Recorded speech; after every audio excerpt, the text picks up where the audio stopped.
Hi everyone, Chelsea here. I just wanted to remind you to make sure to subscribe to our YouTube channel. You can click that subscribe button right down below and it will help you stay connected to all the content that the Collective Table has to offer, such as new episodes and webinars and virtual questions and answers with various authors. So we hope that you will subscribe and we hope you enjoy this episode. Thanks to everybody joining us today. We are very excited to have Jessie Daniels, the author of Nice White Ladies, the book that many of us here in this group read. And so we're excited about that. I'm just going to tell you a little bit about Jessie, then we're going to have a presentation, and then we'll dive into questions. If you want to know more about Jessie, please visit her website at jessiedaniels.net. That's jessiedaniels.net. She is a full professor of sociology at Hunter College. She is also the affiliate faculty in Africana Studies, Critical Social Psychology, and Sociology at the Graduate Center, SUNY. For more than 30 years, Daniels has studied race and racism in various forms of media. Her first book, White Lies, explored far-right extremist groups, printed newsletters. Then she followed that with a second book, Cyber Racism, which examined some of the same groups and how they had or hadn't moved on to onto the popular internet. Of course, we're here because in 2021, Jessie released Nice White Ladies, The Truth About White Supremacy, Our Role in It, and How We Can Help Dismantle It. The book tries to understand what's behind the Karen phenomena and so much more about white women's role in the current political landscape. Again, much more information on her website, jessiedaniels.net. Please check it out. And we are so excited and a lot of gratitude that you're here with us today. So with that, I'm going to turn it over to you. Okay, thank you so much. And thank you, everyone, for being here, for taking your precious time with this book. I'm so grateful to all of you. So I'm just going to do this scary thing that still 3 years into using this technology still frightens me every time. I'm going to share my screen and just hope that it's okay. I finally figured out that part of the problem is that it says share on two different screens, and that's part of what confuses me. Anyway, excuse me, it looks like, pardon me, it looks like this worked okay. So I'm just gonna do a brief sort of recap of the book. I'm sure that you all have read it, but just in case you haven't, I'm gonna talk a little bit about what I see as the major points, and then we can go into full Q&A from there. So I want to start by just asking this question about why is it so hard to talk about white women? Because I have experienced a lot of this in the response to the book, just people pushing back against the very subject matter of the book. And I see this in popular culture a lot too. Let me give you a couple of examples. Well, this is the opening line. No need to repeat that. You've all seen it. This is kind of the focus of the book. You know, there was this woman not far from where I'm sitting right now in Manhattan, Amy Cooper, who became known as Central Park Karen. And for her calling the police on an African-American gentleman who was doing nothing except telling her to leash her dog in Central Park. Another white woman who's been in the news before this was sometimes called Barbecue Becky. So before Karens, there were Beckys. I think that just speaks to our short memory span in current popular culture. She too called 911 on a Black family that was setting up a barbecue pit, and perfectly legal thing to do in a public park in Oakland. And then there was Permit Patty. Again, I think the clever little alliterative names don't matter as much as the phenomenon that we're witnessing. This was a white woman who called the police on a child, actually a young Black girl about 8 years old, who was selling water without a permit. All right, so this is the Peppermint Patty. And then there's this Bill Burr monologue. I don't know if any of you saw this. I think that part of what makes it difficult to talk about white women at this moment is that there is some misogyny mixed in with these critiques. So here's Bill Burr on October 11th of 2020, and he does this great, very funny monologue calling out white women. And he has this line about, you know, white women have, what was it? whipped our Gucci covered feet, Gucci boot covered feet, and whatever. Anyway, I'm going to flub the line. I'm no stand-up comic, but it's very funny. And then it gets to a point in the routine where he sort of stops and says, "You white women need to shut up and sit down next to me." And I was laughing all the way through this monologue, and I thought, except for that part, and I'm enough of a feminist still that I'm like, that gets a big middle finger salute from me.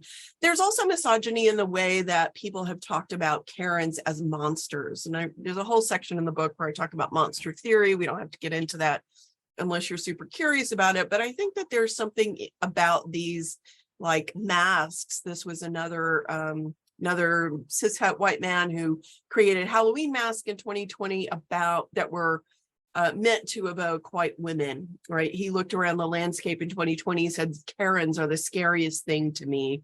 And so that's why he created these masks. So how do we understand this critique of white women and not take on the misogyny that comes with it? I think it's a really hard thing to do. So not to put the New York Post in your screens, but this was a common, and it still happens. Oftentimes now it's around wokeness, but it's the same kind of rhetoric. Booksellers group pan for anti-racism event. What's up with white women? I don't know these two people, but it looks like a perfectly reasonable book and a perfectly reasonable kind of discussion to have. So it's not just the New York Post that does this kind of pushback against paying attention to white women. This same New York Post story got picked up by the venerable David Brooks in the New York Times just a week after that headline. And even, esteemed playwrights like Suzanne Laurie Parks has really pushed back against this idea of the Karen, saying it's interesting that in our mission to dismantle the patriarchy, we sure to go after a lot of white women. If you talk about it, it's like, no, you're supporting white supremacy. She pushes back against that and says, no, I'm not. I'm supporting a nuanced conversation. And I really hope that that's what I'm trying to do in the Nice White Ladies book, is to have this more nuanced conversation about what whiteness and being gendered femme does to us and for us in the culture. Sometimes with my undergraduate class, I will give them an assignment to do a content analysis of the Vanity Fair Hollywood issue. This comes out every year. This magazine does a profile, a big puff piece of all the actors and actresses that are nominated for the Oscars. And as you go back, you'll notice that this one is from 1995, but you can go back for year after year, and what you see is a sea of white faces. Now, we could name some of the exceptions here, Kerry Washington, Angela Bassett, Lupita Nyong'o, I'm forgetting someone, Viola Davis, right? But that handful of Black actresses makes the point, right? That there is the sea of whiteness, yet we still are not supposed to talk about white women or about race when it comes to white women. So my question really in the book is, how can white women be everywhere in the culture, but nowhere in our analysis? How can we understand what we in academia would say the subject position of being a white woman if we can't talk about it? So that's really what the work of the book is meant to do, is to help us talk about what it means to be a white woman.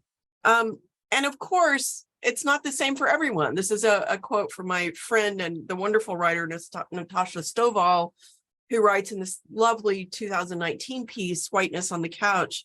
She writes, what is whiteness and which one?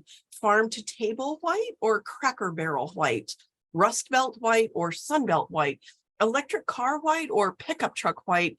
Digital white or analog white? 1% honky or precariat au fait? Italian, Irish, English, Ukrainian, Polish? She does a lovely bit in that passage of sort of drawing out the nuances of whiteness, that there are different kinds, right? I always think of this passage as the farm to table white or Cracker Barrel white passage, which I think sums up an interesting class and culture distinction. And I added my gender twist to it by saying, do you mean, Martha Stewart white or Paula Deen white, right? It's that same kind of class and cultural distinction, to say that it's not all the same, but there is a work that whiteness does in the culture that I think it's important that we pay attention to. So part of what I argue in the book, and part of what I think is probably some of the most controversial argument that I put in the book, is this idea that white families are fortresses.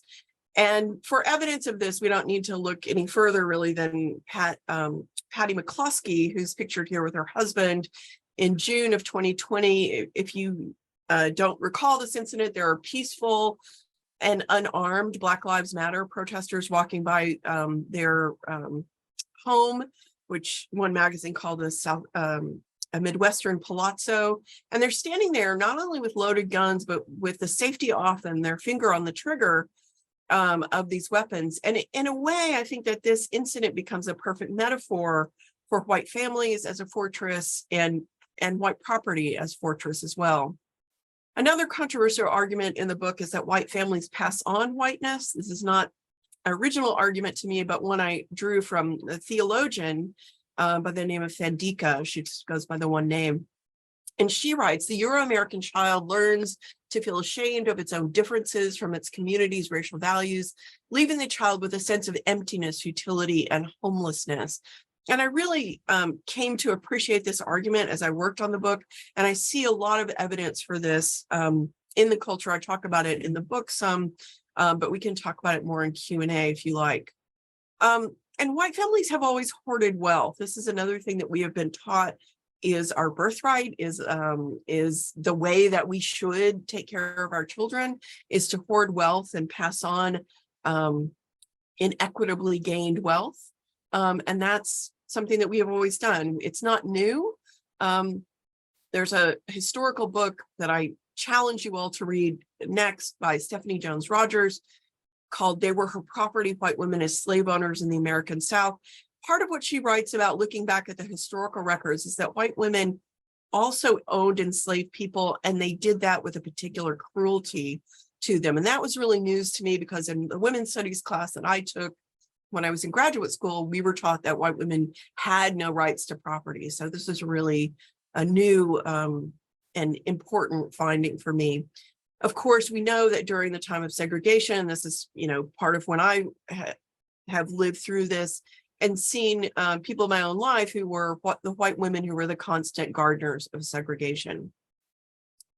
But in 2016, when a majority of white women voted for Trump, there were a lot of headlines like this one. Why do white women keep voting for the GOP and against their own interests? And I just want to beg all journalists to stop framing any story in this way ever again, because these women are not voting against their own interests. They're voting for their interest in whiteness. Whiteness is their interest. It's not a left-right issue that I'm trying to highlight. It's really something that affects all of us. The 911 system, the mechanism through which these white women that we all know the tag names of now, the memes for, they all use this system that was really built for the comfort and of white people and the suppression of Black uprising. Jonathan Metzl has written a wonderful book called Dying of Whiteness. Again, another book I recommend for your group if you want to read something next. And he writes that whiteness is really an illness of the mind weaponized onto the body of a nation. And part of the way that he does this is by looking at different policies and the way that those policies become proxies for racial identity. The easiest one to think about, I think, is guns, and the way that some people view gun ownership as a proxy for their white identity. And clean eating, there's a whole chapter about wellness in the book, and we could talk about the way clean eating maps on to white supremacy. And one of the final things I'll say about this is that there is, for a brief time worked in public health, so I can read epidemiology, although I am not myself an epidemiologist. And part of what we know from the research in epidemiology is that suicide rates among middle-aged white women, and that is usually the group 48 to 64, which is the group that I'm in right now. And that age group has had a marked increase in suicide rates. Epidemiologists call this an epidemiological mystery. They have no explanation for this. I think part of the explanation is that our shelf value, the comment that you may have heard Don Lemon make about Nikki Haley recently on CNN, where he said, Nikki Haley is past her expiration date, right? Sort of this notion that women who are white or white passing, as Nikki Haley is, have a kind of expiration date in which we should be gotten rid of by that time, right? So I think that there is not this kind of veneration of older people in our culture, and I think that becomes particularly hard on white women. And then I talk in the book about my own mother and her experience, both with gender oppression and I believe the way that whiteness circumscribed her life even further and made it even smaller than it was already. And then I think this is really the takeaway of the book. As women, and particularly white women, we think the bargain is this: be nice, channel light and love, and everything will work out. But the real bargain is actually be nice and don't speak up, because our collective silence, and specifically the silence of white women, facilitates the continued smooth operation of oppressive systems. Thank you all so much. I really appreciate it. I'm going to stop sharing now, which is less scary than sharing for some reason. I don't know why. Thank you. Well, we have questions crafted, but I obviously want to ask if there's anything that came up for anybody on here. I know that most of you read it, and so maybe this popped something into your mind. Is there any questions that you have about what you just heard? Ron has his hand raised. Oh, go ahead, Ron. Yeah, I was going to ask if your book has been banned anywhere. I just wonder about, you look at a lot of schools and other institutions, we couldn't even have this conversation now. Hey, Ron, thanks for the question. Yeah, it has not been banned anywhere. I hope it will be soon. So that maybe more people will hear about it. But no, it's not been banned anywhere. What do you think generally about, I guess I'll call it oppression of having conversations about racial issues?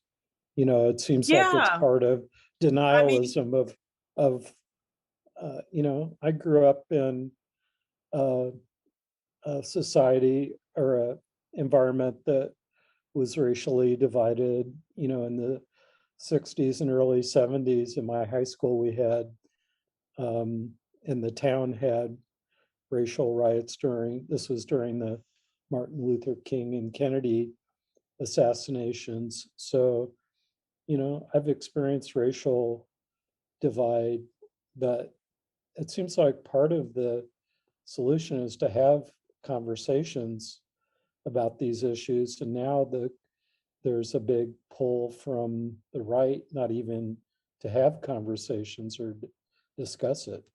Yeah. Thanks, Ron. You're absolutely correct. The far right does not, and the middle right does not want us to talk about these issues.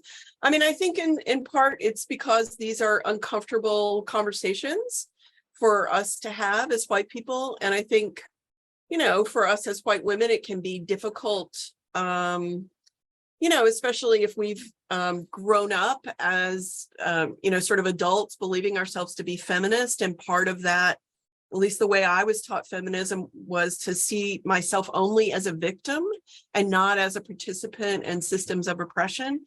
And so I think that shift from seeing oneself as only ever a victim and seeing oneself as having agency, but agency that, brushes up against complicity, makes it a really difficult conversation. And I think that's frankly behind all the banning of critical race theory and all that kind of stuff is really about, is at base about a fear that people have, and a fear about being confronted by their own complicity in these systems. I think, just to take that one step further, I think that fear is rooted in a misunderstanding that once I understand this, I'm going to be uncomfortable and I'm never going to be able to escape that discomfort.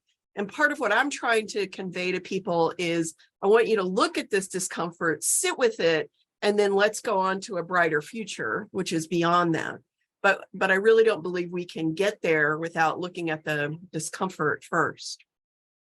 Which is a hard thing for a lot of people to want to, yeah. Scott, I see your hands up, so I want to go ahead and let you ask your question.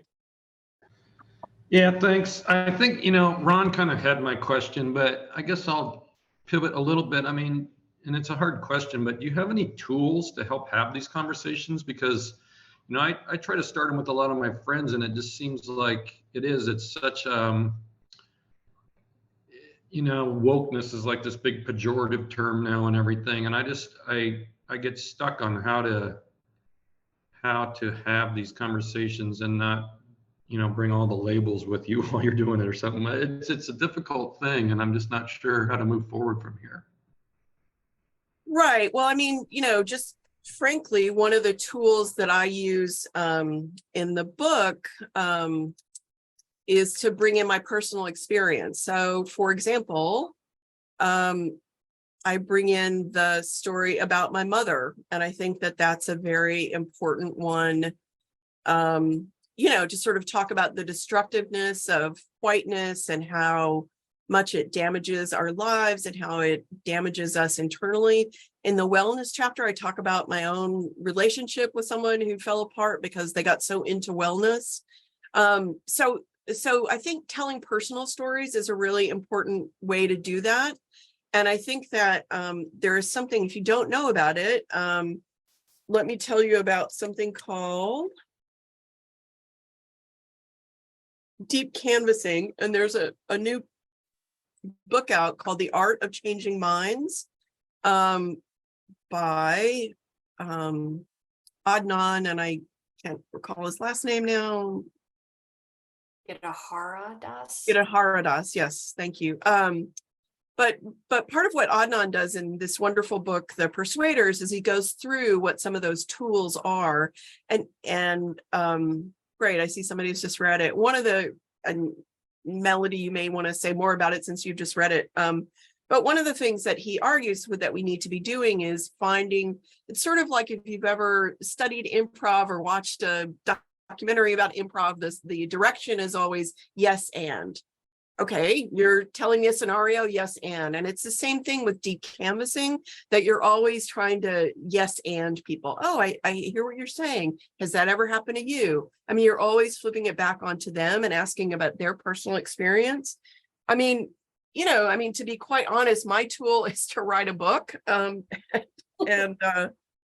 with mixed success, but there are other tools available, and I think that the Persuaders is a good place to start if you're looking for those. So talking about your book, what's been the feedback? Have you gotten a mixture of feedback? Do you find it's been hard to get the book into white ladies' hands? Yeah, I'll just tell you a recent anecdote, and I wrote about it a little bit on. I have a Substack, which I'll just put one link in if you're interested. You can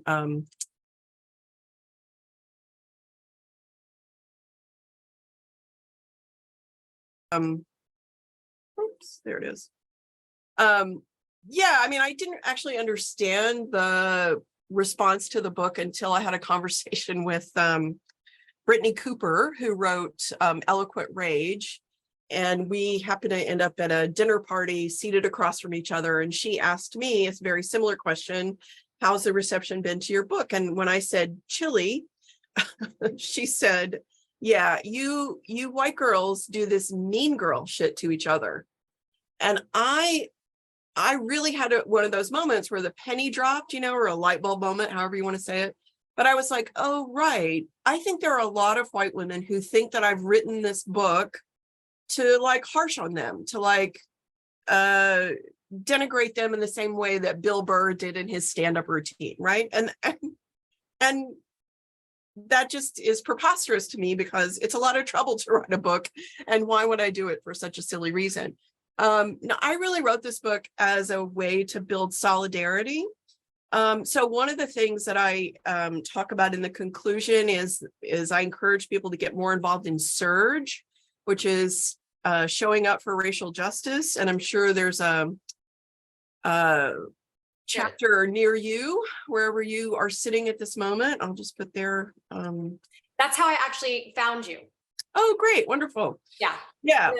So SURGE is also really helping to train people and helping to train people to get organized to do that kind of deep canvassing work with fellow white people, what I call fellow raised white people, because I don't actually believe there's a thing of whiteness. I think it's a myth that we've been raised to believe in. But Surge is doing great work in that. And if you want to roll up your sleeves and get busy, then I would say go to Surge and get involved in some of their workshops. I'm in a group here in New York that does calling in practice. So we practice with each other doing the calling in and ramping up to doing the deep canvassing work. So there are lots of opportunities to practice that work if you want to.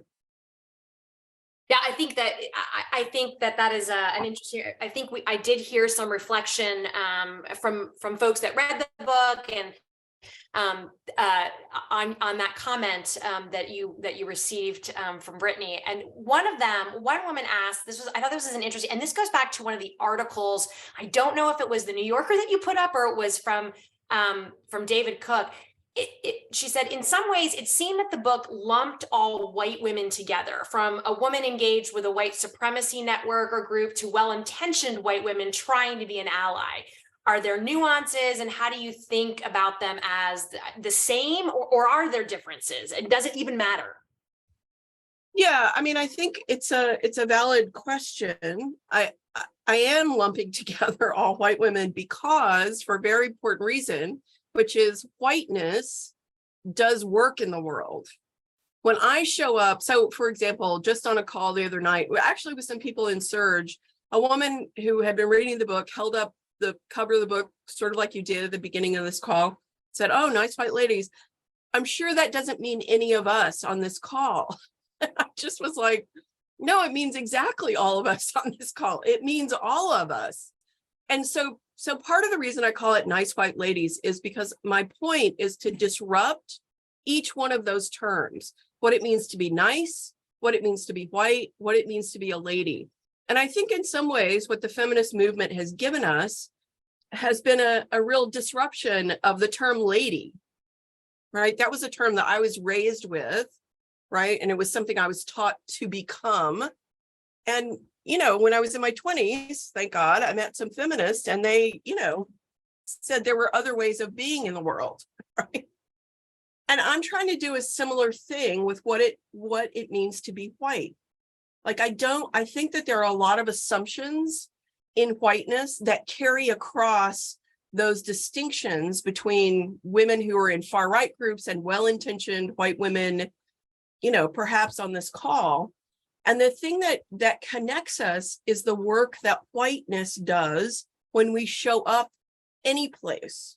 So, for example, part of the reason that 911 has been implicated in so many of these calls, around, Karen's or Permit Patty or Becky, Barbecue Becky, whoever you want to talk about, part of why 911 becomes a piece of this story is because that's a technology that is designed for white women to use across all categories. It's about whiteness and to a lesser extent white men, but it's really about white people's comfort, that call system. Yeah.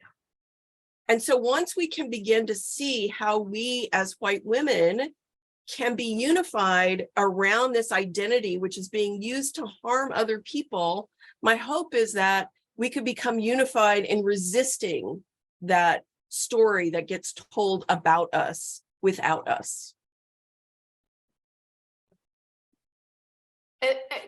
One of the questions that I sat with, and I actually really enjoyed the ending of the way you phrased this in chapter 2, was this intersectional feminism instead of white feminism, which I don't know if you coined that term or if that, because I just thought, wow, that when you wrote that, I was like, yeah, okay, now I get it. And I love the truth that you offered before that, when somebody asked you, do you consider yourself a feminist? And how do you respond to that?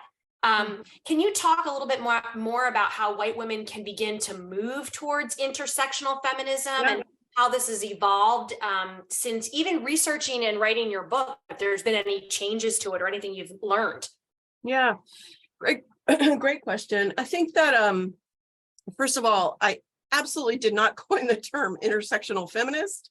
That we have Kimberly Crenshaw to thank for that, who, by the way, is also one of the originators of critical race theory. And so I just want to shout out Kimberly Crenshaw, from whom I've learned so much and is a great scholar and thinker. And I just want to give credit where credit is due. Yeah, I mean, I was fortunate in the place and time I went to graduate school, which was University of Texas at Austin in the late 80s, early 90s, when actually work by Kimberly Crenshaw and other critical race theorists was just emerging. And I got pointed in that direction early on. And so that's been foremost in my thoughts for, a long time now. But I think that the key insight to me about what it means to be an intersectional feminist is to be constantly thinking about how I show up in the world. This is something that Patricia Hill Collins, who I was lucky enough to study with, she wrote Black Feminist Thought. She refers to this as positionality. And that's a, academic word, but basically it's just, what is your relationship to the thing that you're talking about or researching or studying? And in my work, I did that first book, which had been my dissertation. The book became White Lies, and it's all about Klan and other groups like that in printed publication. And in the process of writing that book, I discovered quite by accident that my grandfather on my father's side had been in the Klan. And I was just like, what are the odds? Odds are actually pretty good, but that's another story. So I was like, what am I going to do with this? And I really wrestled. So there were a couple of years where I didn't write anything. I didn't know what to do about it. And finally, what I decided was that I needed to write a preface to that book that dealt with my positionality. In other words, my relationship to the thing I was studying. I wasn't coming at it as an objective social science researcher. I had my own stakes in the game. And that was, oh, this is personal now. This is my grandfather. This is my family that's doing this. So that's where it became intersectional for me to do that very personal preface and to say, look, this is my relationship to this material. I'm not objective. And I think that to the extent that we as white women can start paying attention to how we show up in the world, right? Just like when we walk into a room, what's the perception that people have of us, and how can we acknowledge that if it needs to be acknowledged, and how can we work to connect with other human beings, aside from those categories. So one of the things that I often say about myself is like, people that just met me, they don't know I've written a book called Nice White Ladies, right? I just walk into a room and I'm just any other nice white lady in Manhattan. You know what I mean? Yeah. And so the challenge becomes in any interaction, how am I going to show up? I mean, I have bad days where I'm cranky and I'm frustrated and I, want to call the manager, but I also know that no matter what tone of voice I use, no matter what I do, I'm still a nice white lady who is asking to speak to the manager, right? So is there another way that I can think about a situation that I'm in and problem solve that doesn't involve calling the state to be on my side? Because that's what's happening with those 911 calls, right? As white women are like, I can't handle this. I feel responsible for this municipal housekeeping. And so I'm going to call the concierge, AKA 911, to help me deal with this situation, right? What's another way that we could be in the world, right? Another way to be in the world is, how can I be in solidarity with people that I encounter on a day-to-day basis, right? Instead of see them as a problem that needs to be solved, see them as a problem who's in my way, right? Which I think is what a lot of those 911 calls are about. I love the way you say, how can I be in solidarity? I mean, so we're a faith-based group, we're predominantly, most of us are Methodist on this call. And it really sounds to me, those words that you're selecting, it's about a place of wholeness, a place of a community, a place of relationship building versus pitting me against you. And I want to come out on top. I want to be the winner. it is countercultural, I think, so, to what we experience, certainly in this space, in our culture, and in the American culture. But yeah, I think awareness is really important, and it's hard. It's an uncomfortable space for people. Yeah. Yeah, I mean, I hear that a lot, that it's uncomfortable, but I think it's only uncomfortable because we've been asleep for so long, you know? And so it can be uncomfortable at first, but I think it's discomfort on a path to feeling much, much better. Right. I mean, I was just having a conversation with someone recently, and they were like, yeah, but how are we going to get white people to give up all that stuff? And I'm like, I don't actually see it that way. I don't actually think that the conversation that I want to have with white people is not about what are we going to give up to achieve racial equality. My thing is, we have stakes in this too, as people who are raised to believe in our whiteness, and it's destroying us. It's actually hurting us, the way that we've learned to be white and the way that we're passing on whiteness in our families. It's really damaging. Yeah. Melody? Yeah, along those lines of giving things up. So I work in the financial services industry, and I actually help people make sure their assets are protected and things like that. And so as you're bringing up some of that in the book, it was making me more aware. And then also other things that I'm reading too, and feeling like a big part of why I do the work that I do is to educate people who don't necessarily know that there are ways to do things financially that they maybe weren't taught. But now I'm thinking about the systems that are in place that are broken, the underlying like foundational systems that are broken. And there are rules in those systems that exist right now that should be changed. But while they exist right now, like I kind of enjoy helping people play within the rules to the advantage of their families and their communities. But now I feel like it's more complex than I was looking at it before. And I wonder what thoughts you have about that.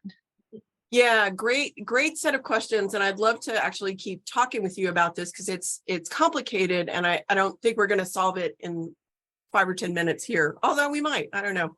I think that so one of the things in the conclusion of the book, just so everybody is on the same page here when we're having this conversation, one of the things I suggest is that given the way the racial wealth gap works, which is that most of the wealth that a majority of us have is in our homes, and that wealth is really created through things like redlining, so racial discrimination in housing, and that benefit accrues to white people and to white families, and they pass it on to their children, and so on and so on and so on, right? So I think that one of the things, like thinking about structural changes, one of the things that we could talk about is reparations, right? Which is a big solution that would have to come from the government, right? So lots of people who were oppressed through chattel slavery would get, payouts, and that would help level the playing field a little bit, but it doesn't solve the whole picture, right?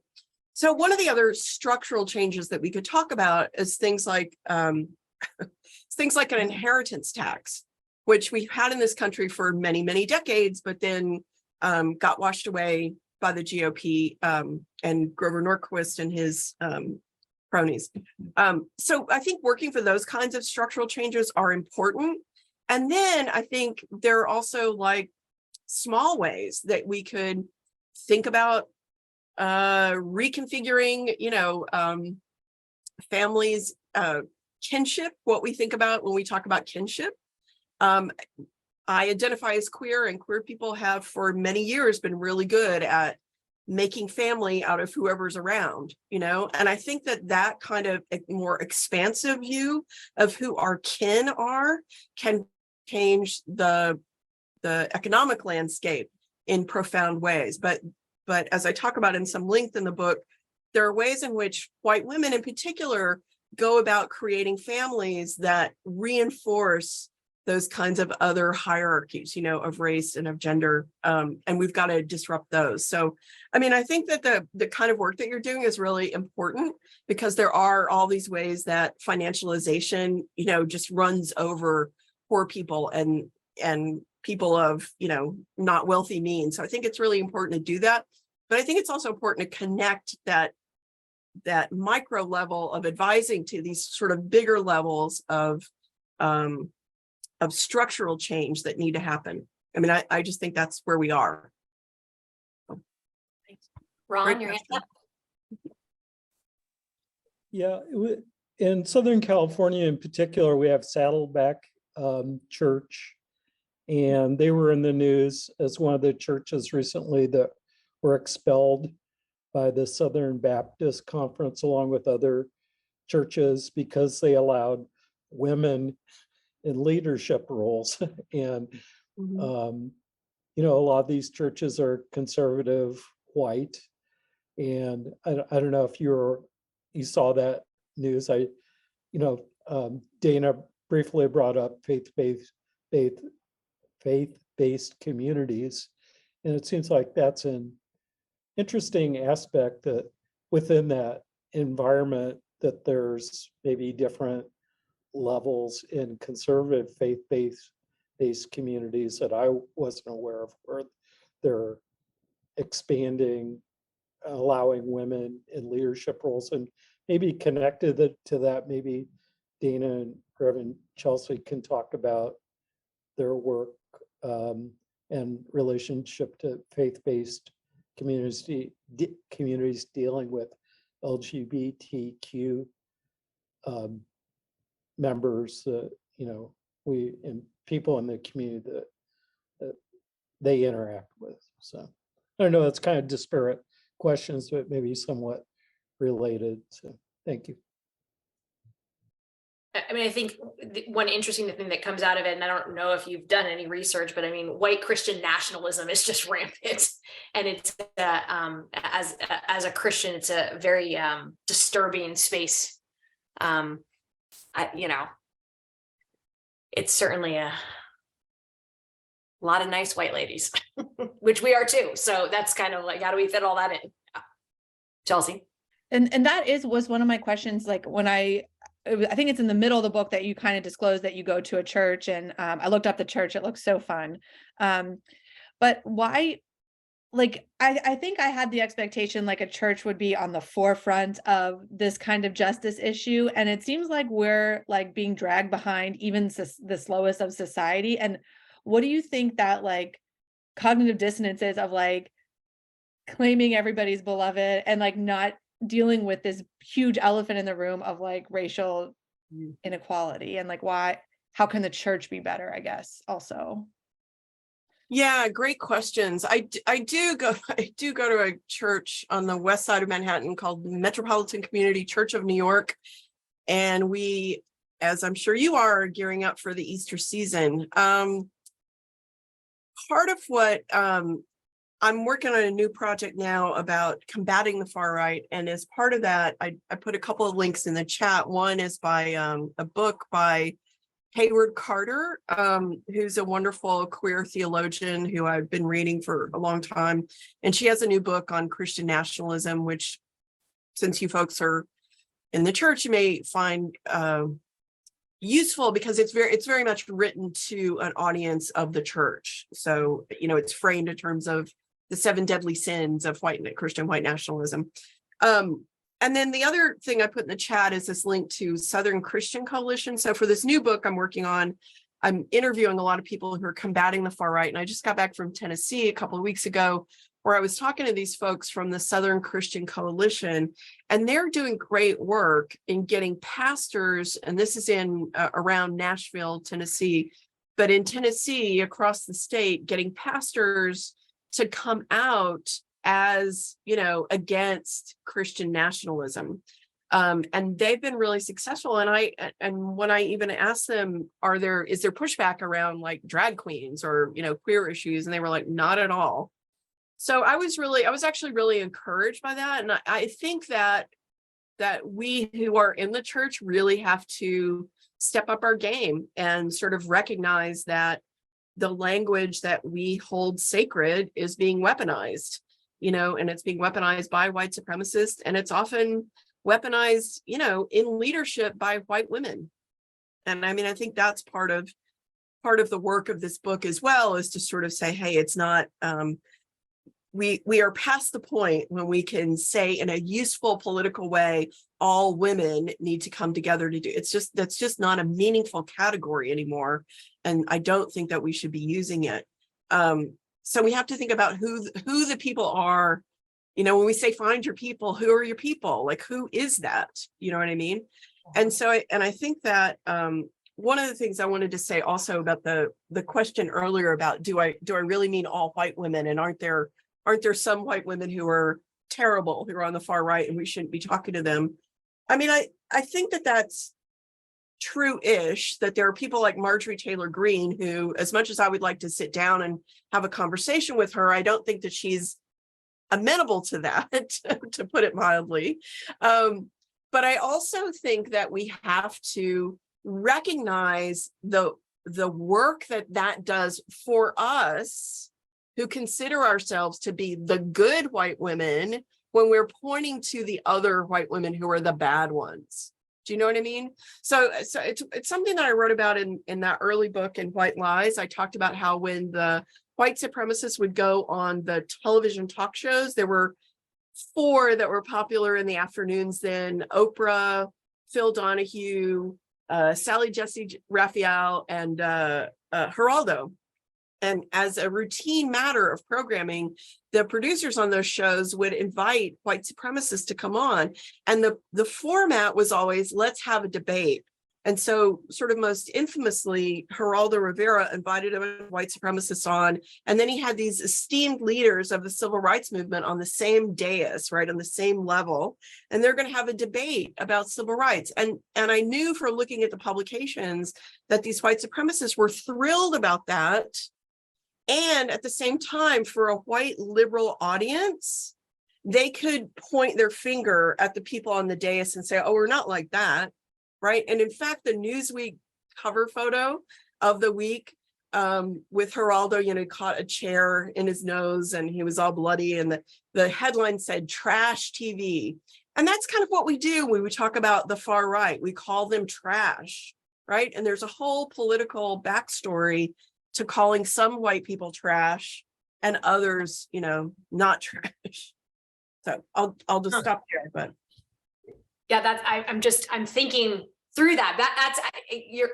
I get that. I'm sure I know I've done that, you know, because well, I mean, it's easy and it's convenient, right? Because we think of white supremacists as like, you know, I mean, we think of them as not, you know, their teeth are not taken care of. They all live in trailer parks. They've never been to school, you know, and that influences the journalism that we see, you know. So somebody like Richard Spencer comes along, he's got all his teeth. He's been to an orthodontist. He's got on a good suit. He's had a decent haircut. And the journalists are like, wow, look at this, a whole new breed of white supremacists. It's like, no, this has been around since forever. Don't be taken in by this. But again, back to my point, there's a way in which that's comforting for those of us in the center of whiteness to go, oh, it's them over there. Oh, that's terrible what they do. Right. Yeah. I'm not them. Oh my heavens. Look at how good I am compared to them. Oh, exactly. Yeah. Okay. Yep. Any other questions or thoughts so far? Another thought I want to talk about, or it came up for me, is we had a lot of conversation around the self-care chapter, right? Oh, this was a good one, right? And so I think one of the things I am always trying to understand, especially coming out of ministry and always being asked, like, what are you doing, Dana, for self-care? Like, do you hold both? Do you find productive ways to honor and understand that in order for you to do the work, you have to self-care, but at the same time, you also have to understand that there's got to be communal, global, wide self-care, and they have to exist together because, we have to work for fighting systemic racism and ending food apartheid, but yet practicing self-care to do that work. How do those two things coexist? Yeah. Can they coexist? Yeah, it's super complicated. And there's another book that I'm working on down the line. I'm not ready to write it. I don't think anybody's ready to read it yet, but it's going to be called Healing from Whiteness. And so I think that we have part of the way to hold both those things is that we've got to begin to understand the damage that whiteness does to us. And I think that we're way before the beginning of even understanding any of that. So I'll just tell you, I mean, my own practice, I'll tell you what my routine looks like, which is, I mean, I'm mostly a writer, which means I sit far too much. And so I've got to build in ways to stretch. And that's like a self-care thing for me. And I grew up in South Texas and I hate the heat. So my favorite thing as a kid was to go roller skating inside. And it's still my favorite thing. If there's, you know, loud music, a disco ball, and other people, then that is self-care to me. So finding those kinds of things. But the thing that I try and emphasize with people is that those two things, stretching and roller skating, both move the body, and there is something in movement that heals. But one of those is collective. And there is much more joy for me in roller skating with a bunch of other people than there is just in doing stretches, you know, by myself to get my hips to release, you know. So I mean, I think that that's part of what we have to do. And we also have to really pay attention to the way that we're being ripped off by people who are charlatans, who are selling us things under the banner of self-care. I mean, that was really the purpose for me in a lot of ways of that chapter, was like, y'all are buying things and that's something, but that's not self-care, you know. And the extent to which, I mean, I don't know what it's like in where you are, but here there's a lot of like self-care that gets sold with the banner of Audre Lorde over it. I mean, I sit in an institution where Audre Lorde actually taught, and so I'm always like, I don't think that's what she meant. So we have a lot of self-care spaces here in Southern California. I have heard tell. Yeah, Nicole. But I mean, I also want to say, I mean, I went pretty hard for Gwyneth Paltrow in that chapter, and I also want to say I feel terrible for her now, honestly. I mean, because she's got long COVID, and that's an actual medical condition, and just I mean, I haven't followed this closely, but just to hear some of the stuff that she's trying to help address this, my heart breaks for her, like, honestly, because all that stuff that she's selling is not going to fix what's wrong with her, you know. And I mean, that's the real dilemma with all the wellness and healthcare stuff, is that it doesn't get to what's really making us sick, you know. Yeah. Nicole. Hi, my question is along that same vein. How do you handle, I feel like every time that I start to feel like, oh, I'm understanding this, I'm getting a better grip, I just realize that there's so much more. Like there's like a whole nother layer, like every single time that I start to like get more of an understanding and get more of a clearer view of the world around me. Like, how do you not feel overwhelmed? Do you even feel overwhelmed? Like, how do you handle that? Sure. I mean, I feel overwhelmed on the regular, you know, and to me, it's just part of a process of, like, for example, on this book I mentioned, I'm just working on now about combating the far right. I'm super overwhelmed. Like, I mean, and I've been doing this for 30 years, and I feel like I don't know what any of this literature says. I feel like I'm at zero on understanding it. But I also know that that's not true. I actually do know some stuff. And that I think of it now more as a circular pattern. You know, it's not like we're misled so many times when we're taught that things are linear, and hardly anything in life is linear. I mean, some things are, but I think of it as much more circular. Like I learn things over and over again, but I learn them at a deeper level. And the other thing that I want to say, just to connect this to the previous comment, is I really 100% believe that knowledge is not created alone. You have to be in conversation with other people to really learn anything. And that's true for me as well. So for example,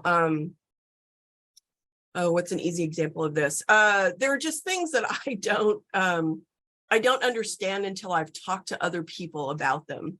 and part of that is in my writing process. Like when I'm really working on something, I need to write all day. And then at the end of that day, find somebody, a student, a partner, a friend, a colleague, listen to this. Does this make sense? So to me, that's just kind of how knowledge works.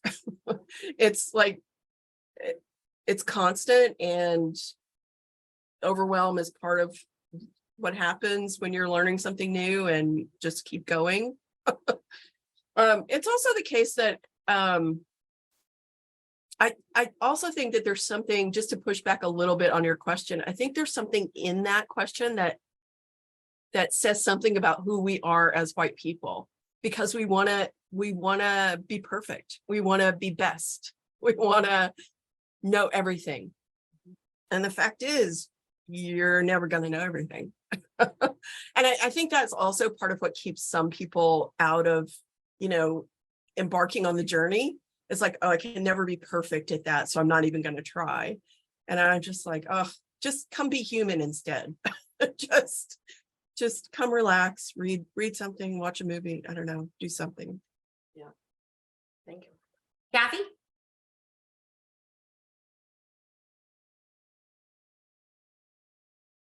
Unmuting, sorry. Things. Thank you for your 8 suggestions or things we could do at the end of the book. Gosh, I mean, some of them, they kind of go from fairly easy to, oh crap, I don't know if I can do that. Thank you for that range. Okay, I really appreciate it. And so many books don't do that. So my hat's off to you for doing that. Please keep doing that in all your books. The other thing is I found your book just really cringeworthy. It was sort of like starting, I went from feeling sort of like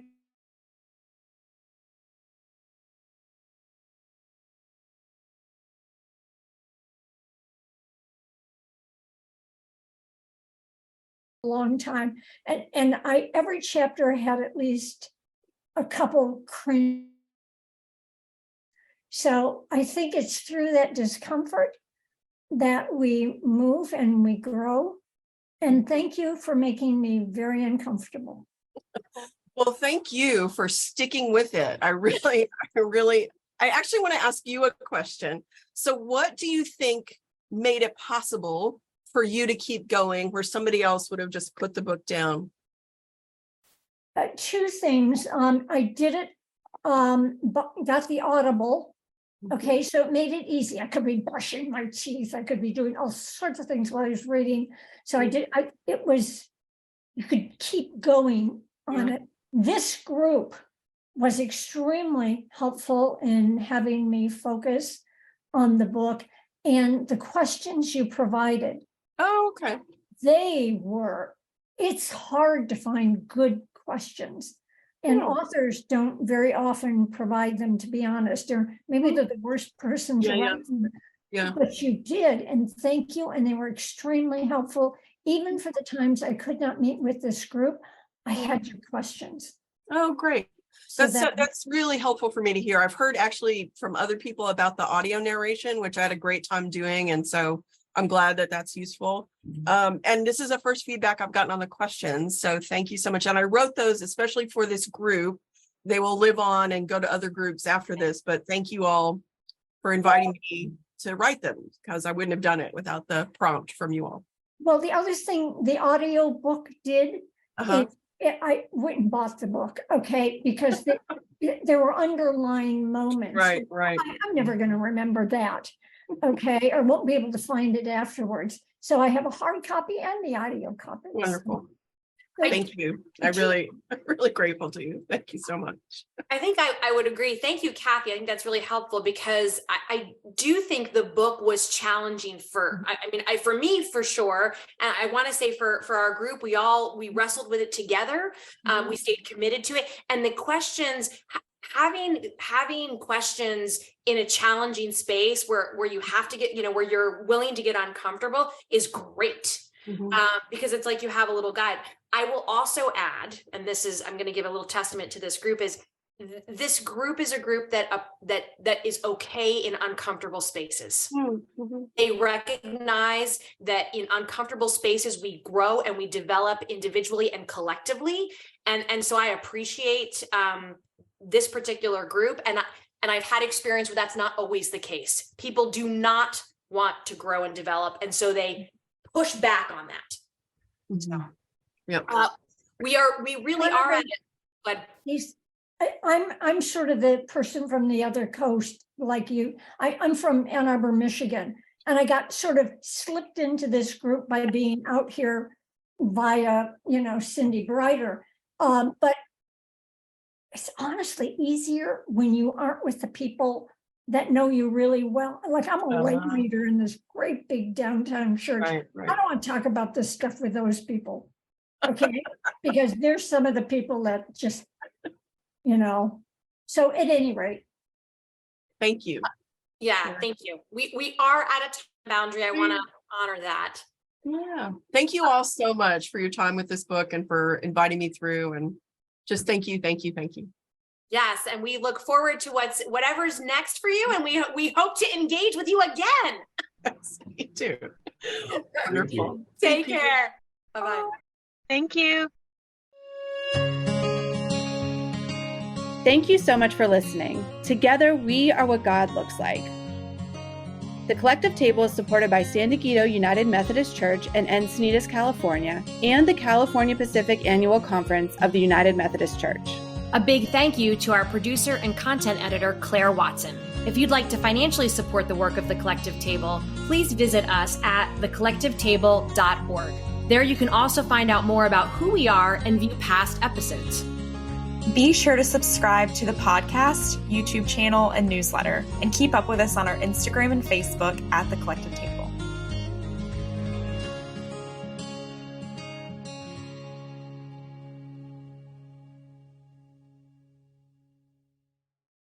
Thanks for listening, and don't forget to subscribe. If you like this episode, we'd love it if you would like it or make a comment or share it with somebody.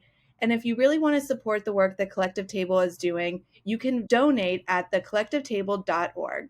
Thanks so much.